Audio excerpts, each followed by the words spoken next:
We're refreshed with a good night's sleep. Exactly what we'll need for the rigorous day ahead. We're going to Shravanabelagola, home of the most important site for the Jain religion in India. We'll be climbing to the top of a mountain 3,000 feet above sea level.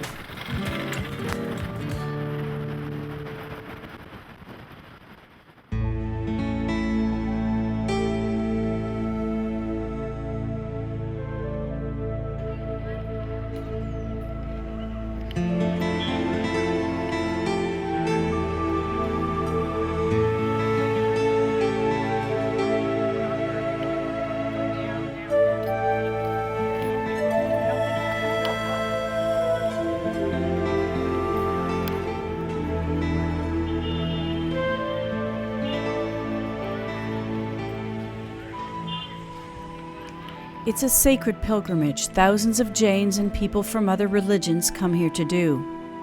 At the top is the enormous 57-foot statue of Bahubali, carved over 1,000 years ago from a single block of granite. The mystery of how it got to the top of this mountain is still unsolved.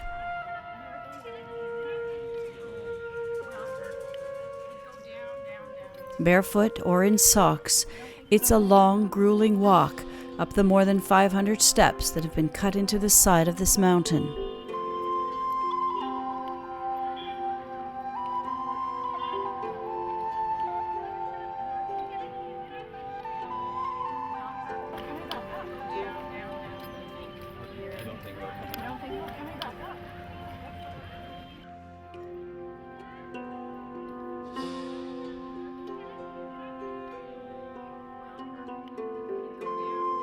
The belief is that making this pilgrimage increases karma, for the soul's rise to divine consciousness. We all hope it's true.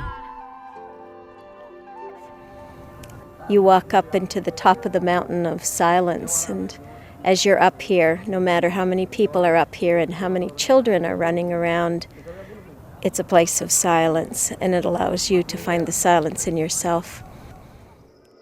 Darrol, who had stayed below to make arrangements for later in the day, still had to come up.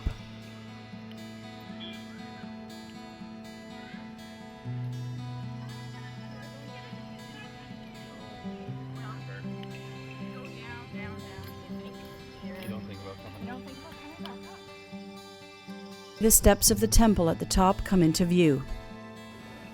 He's on the last leg now.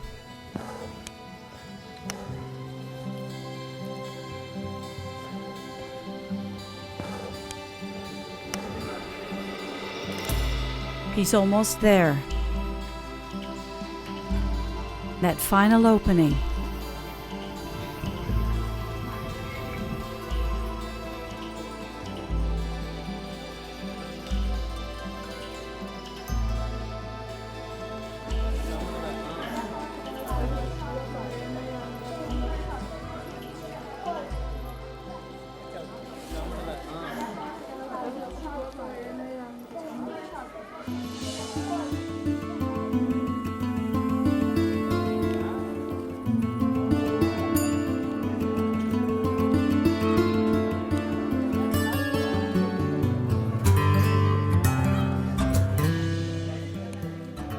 Coming up here, I kind of remembered all the pictures I've seen of this place and this statue.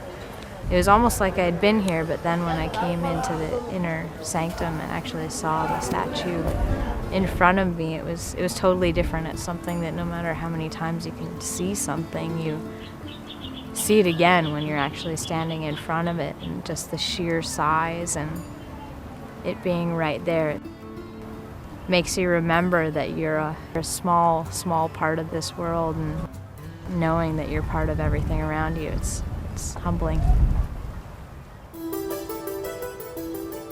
Darrol gives us a primer on Jainism. Despite it being one of the world's oldest monastic traditions, again we hear themes that are familiar to our modern culture, about their central focus on nonviolence and the dedication to the welfare of every being on the planet. They live in a way that minimizes their impact on the earth, but the lengths their monastic orders go to is unexpected. The sky-clad Jains are the ones who are clad only by the sky. So they're the naked Jains. They wander around the countryside without any clothing, and they carry before them a little whisk so that they whisk the ground in front of them as they're walking so that they don't inadvertently step on any living thing and cause its death. The white-clad Jains, they wear clothing, and they wear a mask over their mouth so that they don't inadvertently breathe into their mouth insects and be responsible for their death. Soon we'll head down the mountain to visit the head of the Jain religion in India. This particular center, it's referred to as the Vatican of Jainism. The Swamiji we'll meet today is someone I've known for about 15 years, and as the head of this ashram or mutt, there would be no one that would occupy a more important position among the Jains than this fellow.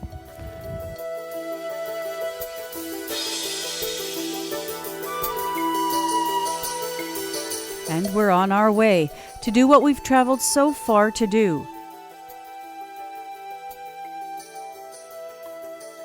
To engage in dialogue. It's a skill that's becoming increasingly important in our interconnected global culture. Darrol says the key lies in something as simple as showing up. The fundamental thing is meeting the peoples of the different faiths. No matter how advanced our communication gets, there's little as powerful as that face-to-face connection.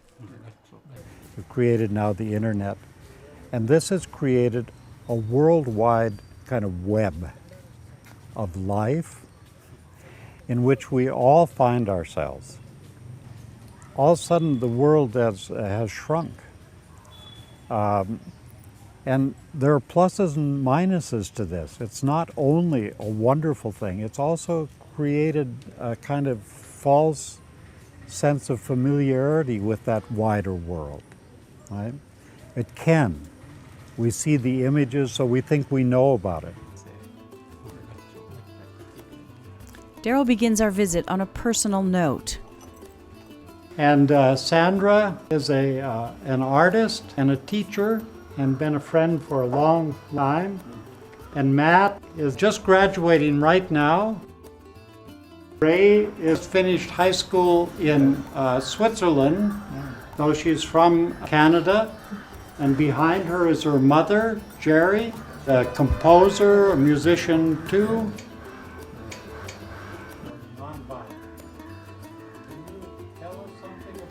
We begin to see dialogue in action. Jainism, begins with the concept of non-violence, ahimsa.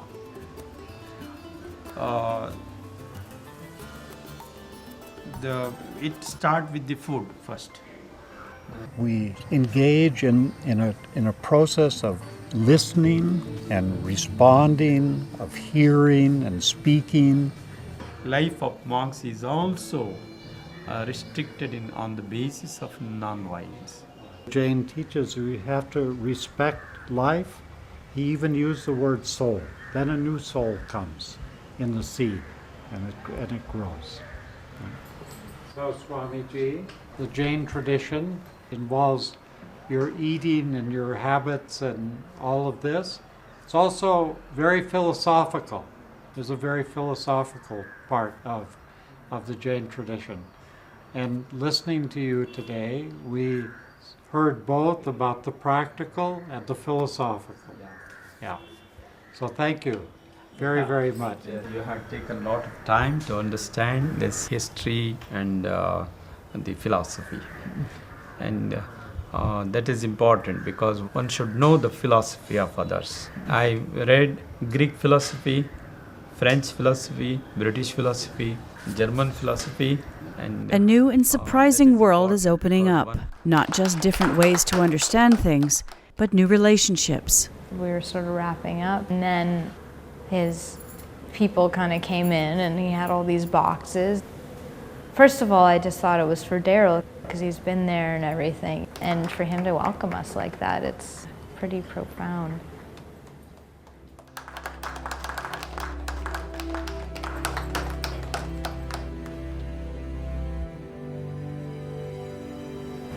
Just kind of shows that it doesn't matter who you are, you know, you can believe in what they believe, or you can be interested in it and they respect you for that.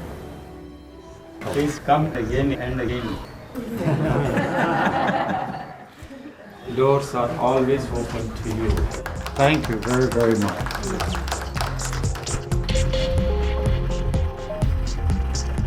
Come again. It's a genuine invitation from our new friends. Now there's an open door for us to continue the conversation